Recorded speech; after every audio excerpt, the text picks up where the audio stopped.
Şu ýylyň 28-nji martynda geçiriljek Türkmenistan'yň Milli Geňeşiniň halk maslahatynyň agdalarynyň saýlawlaryna taýýarlyk görmek we ony geçirmek boýunça işler meýilnama laýyklykda dowam edýär.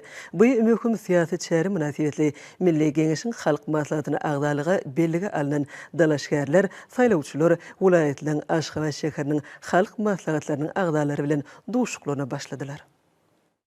Mehriban Akademiyanyň parlamentiň wekillerinden geçiren duşugynda belleşi ýaly öňde duran taýlawlar syýasy ulgamy kämilleşdirmek, ýurdumynyň döwlet we jemgyýetçilik durmuşyny demokratiýalaşdyrmak wezipelerinden ugranyp, ýokary derejede açaçanyk we aýdynlyk ýagdaýyna geçirmeliler.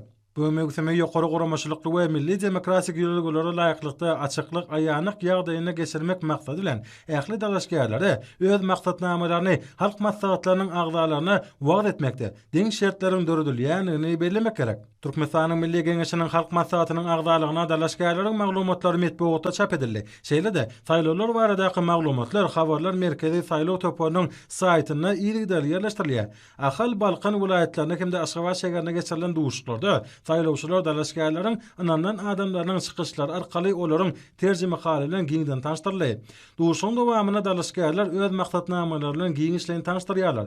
Dalaşgärler saýlawçylaryň bildiren anamyny ödemek üçin ihlat etjekdiklerini hormatly prezidentimiň ýordamy durmuş ykdysady meden taýdan ösdürmek barada öňde goýan wezipelerini ýerine ýetirmekde gozur gaýraty bilen zähmet çekjekdiklerini ananlaryp sowallara jogap berdiler. Duşuklar milli parlamentiň hil taýdan täze iki palataly döwüminiň döredilmeginiň arasy Türkmenistanyň syýasy ösüşiniň hukuk esaslaryny putulanyrmak, döwlet häkimet edaralarynyň işiniň netijelerini ýokarlandyrmak üçin amatly şertleri döretjekdigini anam bildirdiler.